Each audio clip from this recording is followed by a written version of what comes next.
कराची की धुंधली गलियों में शहर के शोर से दूर एक पुरानी और वीरान लाइब्रेरी खड़ी थी। लोग कहते थे कि इसकी दीवारों में सदियों पुराने राज और अनकहे खौफ छुपे हैं। उसका नाम था किताब महल, मगर अब वो सिर्फ एक भयानक अफसाना बन चुकी थी।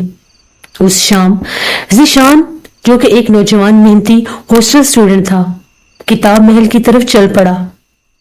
उसे अपनी इम्तिहानात की तैयारी करनी थी और उसे यकीन था कि वहां उसे मुकम्मल सुकून मिलेगा, जहां कोई रोकने टोकने वाला नहीं होगा। जब वो लाइब्रेरी के अंदर दाखिल हुआ तो हवा में एक अजीब सी ठंडक थी और पुरानी किताबों की बू हर तरफ फैली हुई थी।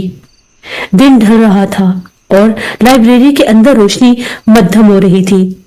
ज़ीशान ने एक कोने में अपनी किताब उठाई और जगह बनाई। ज़ीशान एक खिड़की के करीब होकर बैठ गया ताकि बाहर से ठंडी और ताजा हवा के झोंके अंदर आ सके। पुराने कुर्सी मेज पर जो ही ज़ीशान ने अपनी किताब रखी और पढ़ना शुरू किया तो थोड़ी ही देर के बाद लाइब्रेरी में जलने वाली लाइट जो थी वो स्पार्क करने लगी। ऐसा लग रहा था कि जैसे लाइट बार बार बुझती और जलती है।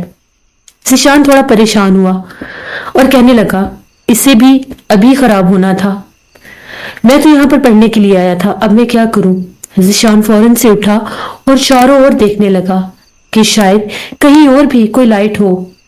एक पुराना सा स्विच बोर्ड किताबों वाली तरफ मौजूद था। जब ज़ीशान उस तरफ गया, वहां से जो ही बल्ब जलाने की कोशिश की, बटन ऑन किए तो सारे बल्ब फ्यूज थे। कहते हैं कि इस लाइब्रेरी में अब लोग बहुत कम आया करते थे। कभी किताब महल का चर्चा पूरे शहर में था। लोग अक्सर सुकून से वहां पर पढ़ाई करने आया करते थे। किताब महल एक गवर्नमेंट लाइब्रेरी थी और ऐसे हॉस्टल के स्टूडेंट्स जिन्होंने वहां पर लाइब्रेरी कार्ड बनवा रखे थे वो अक्सर वहां पर आकर पढ़ा करते थे।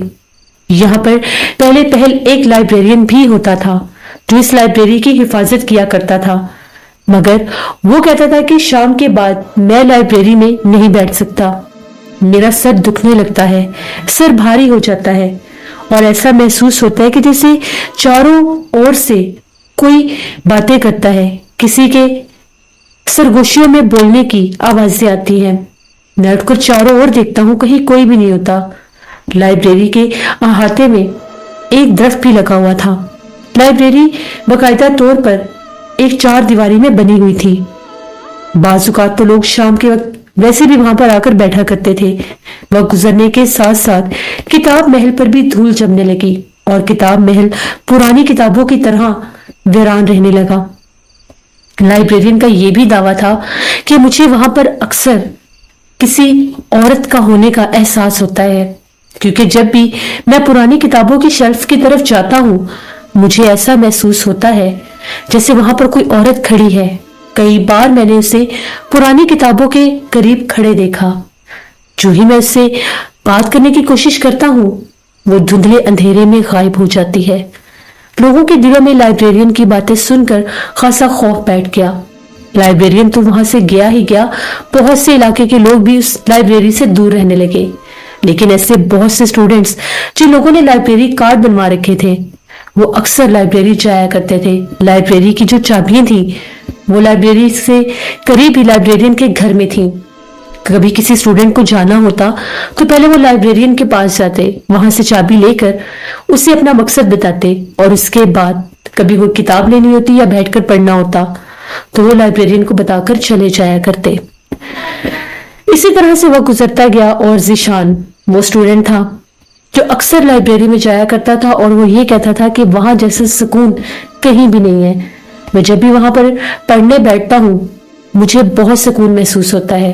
लेकिन आज ज़ीशान भी खासा परेशान था क्योंकि ये पहली बार थी जब ज़ीशान दिन ढले उस वीरान किताब महल में पढ़ने के लिए आया था, जो कि नहीं जानता था कि उसकी वीरान दीवारों में कोई भटकता है, जो नहीं जानता था कि उन पुरानी किताबों को कोई यहाँ पर खड़ा होकर देखता भी है। ज़ीशान तो अभी भी बस इसी कोशिश में था कि किसी तरह से कोई और लाइट जला सके। जो ही ज़ीशान पुरानी किताबों की तरफ गया, उसे वहां पर एक अलमारी के ऊपर एक लालटेन रखी हुई नजर आई। उसने वो लालटेन उठाई तो उसमें मिट्टी का तेल था। उसने कहा चलो चलो मसला हल हुआ। अब अगर ये बल्ब बुझ भी जाएगा तो मैं यहाँ पर बैठकर पढ़ तो सकूंगा। उसने वो मिट्टी और धूल से अटी हुई लालटेन को उठाया, उसे साफ किया और उसको रोशन करने के लिए आसपास माचिस ढूंढने लगा। अब जाहिर सी बात है, जब लालटेन थी तो माचिस भी कहीं ना कहीं होगी। जो ही उसी पुरानी अलमारी के ऊपर हाथ मारा तो एक माचिस भी मिल गई। तभी ज़ीशान ने जैसे ही लालटेन ऑन की, बल्ब बुझ गया और एक खूब अंधेरा पूरी लाइब्रेरी में फैल गया। खिड़की तो पहले ही खुली थी। चांद की चांदनी उस खिड़की से काफी हद तक लाइब्रेरी में दाखिल हो रही थी। एक ठंडी हवा का झोंका आया और पूरा दरख्त जोर से झूलने लगा। तभी ज़ीशान के कानों के साथ एक मध्यम सी बारीक सी हंसी सुनाई दी, किसी लड़की की हंसी।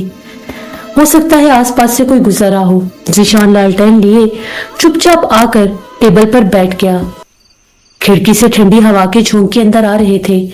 पूरी लाइब्रेरी में सिर्फ सन्नाटा, खामोशी और घुप अंधेरा था। लालटेन की रोशनी सिर्फ और सिर्फ उसी टेबल तक थी जहां पर बैठकर ज़ीशान पढ़ रहा था। ज़ीशान चारों ओर देखता, फिर पढ़ने लग जाता। अजीबोगरीब आहटें महसूस होती, जैसे लाइब्रेरी की पुरानी किताबों के साथ कोई छेड़छाड़ कर रहा है। यहाँ तक कि ज़ीशान चुपचाप बैठा पढ़ रहा था तो पुरानी किताबों की तरफ जैसे अलमारी का एक पट खुला और उसके चरचराने की आवाज पूरी लाइब्रेरी में गूंज उठी और ऐसा लगा कि जैसे वहां से कुछ किताबें नीचे गिरी और अलमारी का पट बंद हो गया। कौन है? ज़ीशान ने फौरन पूछा, क्या यहाँ पर कोई है? ज़ीशान उठा, लालटेन लिए आगे गया तो वहां कोई भी नहीं था। तभी ज़ीशान दोबारा बैठ गया। वह गुजरता गया और रात अपनी गहरी चादर फैला चुकी थी। अचानक लाइब्रेरी की सारी बत्तियां फिर से झिलमिला उठी और बुझ गईं। फिर से वही घना अंधेरा हर सू छा गया। ज़ीशान ने देखा तो लालटेन भी बुझ चुकी थी, सिवाय उस खिड़की से जहां से चांद की रोशनी आ रही थी। ज़ीशान घबरा गया। ये क्या, लालटेन कैसे बुझ गई? इसे तो बिल्कुल भी नहीं बुझना चाहिए था। शायद इसमें मिट्टी का तेल कम है। उसने लालटेन को उठाकर जूही हिलाकर देखा तो मिट्टी का तेल अभी मौजूद था। ज़ीशान ने फिर से लालटेन जला ली, मगर एक बार उसके रोंगटे जरूर खड़े हुए कि ये बुझ कैसे गई। जब लालटेन बुझी थी तो सारी लाइब्रेरी की वो बंद बल्ब भी झिलमिला उठे थे जिनमें अभी रोशनी नहीं थी। थोड़ा सा घबरा गया। तभी खुली हुई खिड़की से बाहर उसकी नजर पड़ी। पहले तो उसे लगा कि उसकी आंखों का धोखा है, मगर जब उसने गौर से देखा तो उसके रोंगटे खड़े हो गए। खिड़की के बिल्कुल बाहर हवा में तहराता हुआ एक सायानुमा वजूद खड़ा था, जिसकी शक्ल बहुत वाज़ेह हो रही थी। उसका चेहरा इतना भयानक था कि ज़ीशान की सांसें थम गई। आंखें गहरी सुर्ख थी और उसने शैतानी चमक निकल रही थी। उसका चेहरा बहुत डरावना लग रहा था। लंबे बाल जो हवा में लहरा रहे थे। उसके हाथों की उंगलियां हड्डियों की तरह थी, बहुत पतली और लंबी। ऐसे लग रहा था कि जैसे कोई बदरू अपना भयानक चेहरा लिए नमूदार हुई है। और एकदम वो खिड़की के करीब आ गई। उसके मुंह से एक अजीब सी सरसर की आवाज निकल रही थी, जैसे कोई पुराने पत्ते हवा में गर्दिश कर रहे हों। ज़ीशान अपनी जगह पर पत्थर बन गया था। वो भी इतनी भी हिम्मत नहीं कर पा रहा था कि उठकर वहां से भाग सके। उसमें इतनी भी हिम्मत नहीं थी कि वो चिल्ला सके। तभी वो भयानक चेहरे वाली बदरू बिल्कुल खिड़की के करीब आ गई। अब उसमें और ज़ीशान में सिर्फ थोड़ा सा ही फर्क था। ज़ीशान उसकी सांसों की आवाज महसूस कर रहा था, जो बहुत भयानक थी। उसकी हाथों की उंगलियां टेढ़ी हड्डियों की तरह थी, जो ज़ीशान की तरफ एक भयानक अंदाज से हिलाते हुए हाथों को देख रही थी और शैतानी मुस्कुराहट हंस रही थी। ज़ीशान की चीख उसके गले में फंस कर रह गई। वो टेबल से उठकर जूही पीछे हटने लगा। उसने फौरन अपनी किताबें समेटी और लाइब्रेरी के दरवाजे की तरफ भाग गया। अंधेरे में ठोकर खाते हुए वो गिरता पड़ता लाइब्रेरी से बाहर निकलने में कामयाब हो गया और सीधा हॉस्टल की तरफ भागा। उस रात के बाद ज़ीशान ने दोबारा रात के टाइम उस लाइब्रेरी का रुख नहीं किया। अगली सुबह लाइब्रेरियन ने ज़ीशान को बुलाया और कहा कि तुमने मुझे आकर लाइब्रेरी की चाबी वापस नहीं दी, आखिर क्यों? जिस पर ज़ीशान का ये कहना था कि सर, जो कुछ मैं रात को वहां पर देख कर आया हूं, आपकी बातें बिल्कुल ठीक थी। लाइब्रेरी पर किसी भटकती बदरू का बसेरा है, मैंने उसे अपनी आंखों से देखा है। जो ही ज़ीशान ने ये कहा तो सर फौरन से उसके चेहरे की तरफ देखने लगे और कहने लगे, क्या? किसको देखा है तुमने? किसकी बात कर रहे हो? सर, मैं उसी की बात कर रहा हूं जिसके बारे में आप बहुत दफा लोगों को बता चुके हैं, जिसके बारे में कोई भी आपकी जुबान पर यकीन नहीं करता। वही भयानक चेहरे वाली भटकती बदरू जो पुरानी किताबों की शेल्फों के पास खड़ी होती है। मुझे पता ही नहीं चला पढ़ाई करते करते रात का कौन सा पहर चल पड़ा। शायद 12 साढ़े 12 बजे का टाइम था। मैंने खिड़की के करीब उस भयानक मखलूक को हवा में पहले लहराते देखा और फिर वो खिड़की के करीब आकर खड़ी हो गई। उसके मुंह से ऐसी आवाजें निकल रही थी जिस तरह से कोई सांप फुनकारता है। वो बहुत भयानक है सर, मैं अपनी आंखों से उसे देख कर आया हूं। ये रही चाबी। मैं दोबारा कभी भी उस लाइब्रेरी में दिन के वक्त भी नहीं जाऊंगा और आप भी मत जाइएगा। जो कोई भी वहां पर गया वो बदरू उसे अपना निशाना बना लेगी। लाइब्रेरियन सर बहुत परेशान हो गए और भी ज्यादा खौफसदा हो गए। वो उसे चाबियां लेकर वापस चले गए। फिर लाइब्रेरियन सर ने बात की एक डिपार्टमेंट से जिनके अंडर ये लाइब्रेरी थी और उनसे ये कहा कि हमें एक चौकीदार चाहिए जो यहाँ पर लाइब्रेरी की हिफाजत करे। रात के वक्त मैं यहाँ पर ड्यूटी नहीं दे सकता और कभी कभार ऐसा महसूस होता है कि किताबों के साथ कुछ छेड़छाड़ करता है। अब अगर कोई दीवार फलांग कर आ जाए तो मुझे नहीं पता लग सकता। जिस पर लाइब्रेरी किताब महल के लिए एक चौकीदार भी रखा गया, बूढ़ा अनवर मियाँ। अनवर मियाँ पहले भी चौकीदार ही था एक कॉलेज की लाइब्रेरी का। उसका बहुत ज्यादा तजुर्बा था। उसने कहा मसला ही कोई नहीं, मैं लाइब्रेरी में रात पहरा दे लूंगा। अनवर मियाँ उसी इलाके का रहने वाला था। जब उसे पता चला तो वो भागता हुआ आया लाइब्रेरियन सर के पास। मुझे रख लीजिए, मेरी बात करवा दीजिए। मैं बहुत से कॉलेजेस की लाइब्रेरी का चौकीदार रह चुका हूँ, मैं वहां पर किसी को नहीं आने दूंगा। लाइब्रेरियन सर ने कहा, अनवर मियाँ कोई आम बात नहीं है रात को पहरा देना। जानते हैं ना किताब महल के बारे में बहुत सी अफवाहें हैं। जिस पर अनवर मियाँ कहने लगे, कुछ भी नहीं होगा सर, ये लोगों के वहम है।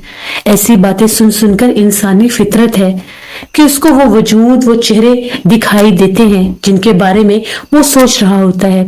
मुझे एक मौका दे, मैं आपको मायूस नहीं करूंगा। लाइब्रेरियन ने कहा कि ठीक है, सुबह तुम ऑफिस में आ जाना, मैं तुम्हारे वहां पर नाम दर्ज करवा दूंगा। इस तरह से उस किताब महल के लिए एक चौकीदार भी रख लिया गया। आज अनवर मियाँ का पहला दिन था।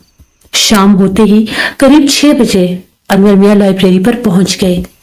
लाइब्रेरी बिल्कुल वीरान, सुनसान और अपनी दहशत की कहानी सुना रही थी। जहां 2 रात पहले ज़ीशान ने उस भटकती मखलूक को भी देख लिया था और आज अनवर मियाँ इन सब बातों को महज मन घड़त कहानियां ही समझते थे। अपनी लालटेन लिए वो लाइब्रेरी खोलकर अंदर जाकर एक कुर्सी पर बैठ गए। चारों ओर पहले लाइब्रेरी का जायजा लिया, कहीं कुछ भी नहीं था तो आकर कुर्सी पर बैठ गए। अभी उनको कुर्सी पर बैठे हुए थोड़ी ही देर हुई थी कि लाइब्रेरी में फिर से हलचल होने लगी। पुरानी किताबों के साथ मुसलसल कोई छेड़छाड़ कर रहा था। ऐसे लग रहा था कि जैसे पुरानी अलमारियों को कोई खोल रहा है। अनवर मियाँ ने कहा कि कौन है यहाँ पर?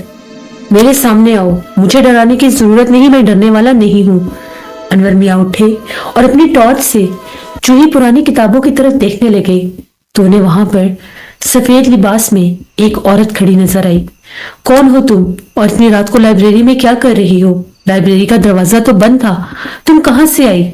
अभी अनवर मियाँ उससे मैंने गुफ्तगू ही थे कि उसने एक नजर पलटकर अनवर मियाँ की तरफ देखा, जो कि अनवर मियाँ को ढेर करने के लिए काफी था। उसकी भयानक चमकती हुई आंखें जिनमें से शैतानी रोशनी बाहर निकल रही थी। वो एक खौफनाक चीख के साथ चिल्लाई। वो खौफनाक चीख सुनकर अनवर मियाँ के हाथ से टॉर्च नीचे गिर गई और वो खौफ के मारे थर थर कांपने लग गए। मुझे माफ कर दो, मुझे जाने दो। उल्टे पांव अनवर मियां बाहर भागे और शोर मचाते हुए मुझे बचाओ करते करते लाइब्रेरियन सर के घर भाग गए और उन्हें कहने लगे कि मैं उस लाइब्रेरी में पहरा नहीं दूंगा, वहां पर बहुत भयानक बला है, कोई वो सामने खड़ी है, मैं उधर नहीं जाऊंगा। ये रही आपकी लाइब्रेरी की चाबी, दरवाजा खुला है, जाकर खुद बंद कर लें। ये कहकर अनवर मियां अपने घर भाग गए। लाइब्रेरियन सर एक बार फिर खौफ में मुब्तला हो गए। अब कैसे जाऊं उस लाइब्रेरी का दरवाजा बंद करने? तभी अपने साथ मोहल्ले के 2-4 लोगों को लेकर लाइब्रेरियन सर किताब महल की तरफ बढ़े, जो कि बिल्कुल वीरान था, अंधेरे में डूबा हुआ। जो ही लाइब्रेरियन सर ने उसका गेट बंद किया तो अंदर से एक भयानक कहका गूंजा और किताब महल हमेशा के लिए बंद हो गया। उसके बाद कोई भी किताब महल की तरफ नहीं गया। ये कहानी थी कराची की उस पुरानी असीबज़दा लाइब्रेरी की, जिसे किताब महल कहते थे, और उस किताब महल पर बसेरा था एक भटकती बदरू का। अगर आप लोगों को मेरे चैनल की स्टोरीज पसंद आती है तो मेरे चैनल को जरूर सब्सक्राइब करें।